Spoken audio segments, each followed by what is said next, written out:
नमस्कार, आप देख रहे हैं राजस्थान तक। मैं आपके साथ अंकित कुमार मीना। दोस्तों, मैं आपके साथ जुड़ चुका हूँ राजस्थान तक पर और आपके साथ 10 मिनट तक बने रहने की कोशिश करूँगा।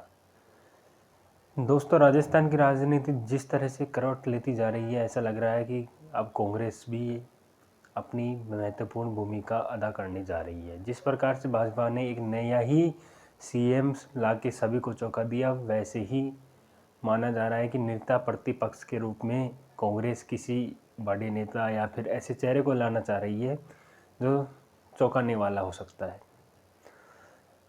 ये बात पहले भी दोहराई जा रही थी कि कांग्रेस को अपने नेतृत्व में बदलाव करना पड़ेगा, तभी वह राजस्थान में सशक्त भूमिका में निभा पाएगी।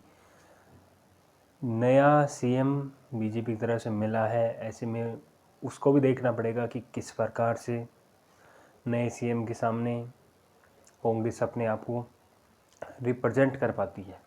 एक तरफ बीजेपी का मजबूत किला मान सकता है कि बीजेपी अब एक तरह से 115 विधायकों के साथ पूर्ण बहुमत में रहेगी, जिससे कि विरोध की कोई गुंजाइश नहीं, कोई बिल ऐसा नहीं रहेगा जो पास ना हो। ऐसे में बीजेपी अपने किसी भी कार्य को लेकर आश्वस्त है। लेकिन अब 6 महीने बाद में ही लोकसभा के चुनाव है। ऐसे में बीजेपी सरकार के सामने एक तरह से बड़ा दबाव रहेगा कि वह आचार संहिता लगने से पहले, मार्च तक आचार संहिता लग जाएगी, ऐसे में मार्च से पहले जनता से जुड़े सभी कार्य करने होंगे। यह करके दिखाना होगा कि हम लोकसभा चुनाव के बाद भी ऐसे ही करेंगे काम। तो 1-2 महीने के अंदर इतना बदलाव करना होगा उसको, बीजेपी को, कि लोगों को लगे कि हाँ बिल्कुल एक भरोसा अदा करना होगा, भरोसा जमाना होगा लोगों के दिल में जगह बनानी होगी। भजन लाल जो सीएम नया चेहरा बनाया, उसको उनको भी दिखाना होगा कि हाँ मैं पार्टी की करते हुए पर पूर्ण रूप से भूमिका निभाने की कोशिश करूँगा। इन 2 महीनों के अंदर, यानी हम एक तरह से मान सकते हैं कि मार्च तक का टाइम ले लें, तो सरकार ने जितने भी अब तक के जो वादे किए थे लोकसभा चुनाव की दृष्टि से ध्यान में रखते हुए उसको 2 महीने के अंदर उसका लाभ जनता तक पहुंचाना होगा, जिससे कि लोगों को लगेगा कि हाँ कि ये सरकार, वो कहते हैं ना मोदी की गारंटी, तो उस पर लोगों का विश्वास हो जाएगा। तो हो सकता है आगामी लोकसभा चुनाव में राजस्थान की 25 लोकसभा सीटें वापस से कांग्रेस की खाते में न जाकर वापस से बीजेपी के खाते में चले जाए। ये तभी संभव है जब कांग्रेस का, मतलब कि कांग्रेस तो छोड़िए, कांग्रेस तो अभी ऐसी कंडीशन में है कि क्या ही कहा जाए। लेकिन बीजेपी की अगर हम बात करें तो बीजेपी अगर एकजुट होकर लड़ेगी तो 100% है कि 25 की 25 सीटें वापस से उधर कांग्रेस से सिटक कर बीजेपी में जाने की पूरी संभावना रहेगी। लेकिन अगर बीजेपी से मुकाबला अगर कांग्रेस को करना है, राजस्थान की अगर हम 25 सीटों लोकसभा की बात करें, तो कांग्रेस को तुरंत फैसला लेना होगा। वह कैसे, नेता प्रतिपक्ष की तुरंत घोषणा की जानी चाहिए। अगर प्रदेश अध्यक्ष बदलना है तो तुरंत बदलाव किया जाना चाहिए। ये देरियाँ ही कांग्रेस को ले डूबती है, क्योंकि कांग्रेस हर काम में देरी करती है। कोई भी काम तुरंत इफेक्ट से नहीं होता। जिस प्रकार से मध्य प्रदेश में युवा चेहरा को प्रदेश अध्यक्ष बनाया, नेता प्रतिपक्ष की घोषणा हुई, इसी तरह से हम छत्तीसगढ़ में देखें तो वहाँ पे भी एक तरह से बदलाव किया गया।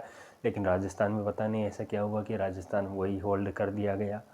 ऐसे में दिखता है कि कांग्रेस में कहीं ना कहीं सोच विचार होने के बाद सभी को साधा जाता है कि अगर ये हम इसको ऐसे कर देंगे तो ये गलत हो सकता है। ऐसे में देखना पड़ता है। लेकिन ये मुझे लगता है किसी युवा चेहरे को मौका दिया जाएगा तो लगता है कि लोकसभा में उनको उम्मीद ज़्यादा हो जाएगी कांग्रेस की। बीजेपी हो सकता है 20 पे सिमट जाए, 15 पे सिमट जाए। ये कहना संभव नहीं है कि भाई अभी विधानसभा चुनाव में बीजेपी जीती है, कांग्रेस को ना मिले। लेकिन ऐसा नहीं है। लोकसभा और विधानसभा का चुनाव पूरी तरह से अलग होता है। हम देखिए, विधानसभा चुनाव मोदी जी के चेहरे पे, हालांकि अब लोकसभा का तो सीधा है कि मोदी जी के चेहरे पे होंगे, लेकिन उसके बावजूद भी अगर कांग्रेस में कुछ ऐसा बदलाव होता है तो कहीं ना कहीं कांग्रेस आगे दौड़ में निकल सकती है लोकसभा सीटों के माध्यम। बढ़िया टिकटों का उपवितरण होगा तभी ये संभव होगा। हालांकि हम कह सकते हैं कि दोनों पार्टियां अभी अपनी अपनी स्थिति में ठीक ठाक है, लेकिन भजन लाल जो बीजेपी की प्रथम बार के विधायक सांगानेर से बने हैं, उनके सामने चुनौतियां कई है। सत्ता संगठन सभी को साथ लेकर चलना होगा। 2 डिप्टी सीएम है, उनको भी साथ में रखना होगा। अभी कल ही देखने को मिल रहा था कि एक तरफ दिया कुमारी फोटो है, दूसरे डिप्टी सीएम प्रेमचंद बैरवा की नहीं है। तो ये भेदभाव भी कई जगह देखने को मिलेगा। मुझे लग रहा है कि इसको मिटाना होगा, क्योंकि ऐसे देखा जाएगा कि ये दलित समाज से है तो उसका फ़ोटो नहीं लगा रहे, बीजेपी वाले ऐसे कर रहे हैं, भेदभाव कर रहे हैं, तो उससे भी कहीं ना कहीं पार्टी को नुकसान होगा। भले ही उन्होंने दलित समाज से चेहरा घोषित कर दिया हो उप मुख्यमंत्री के रूप में, लेकिन ऐसा अगर रहेगा ये एक डिप्टी सीएम की फ़ोटो लगेगी कि नहीं लगेगी तो जनता के बीच स्पष्ट संदेश आएगा। इतना ही कहकर मैं अपनी बात समाप्त करना हूँ। धन्यवाद।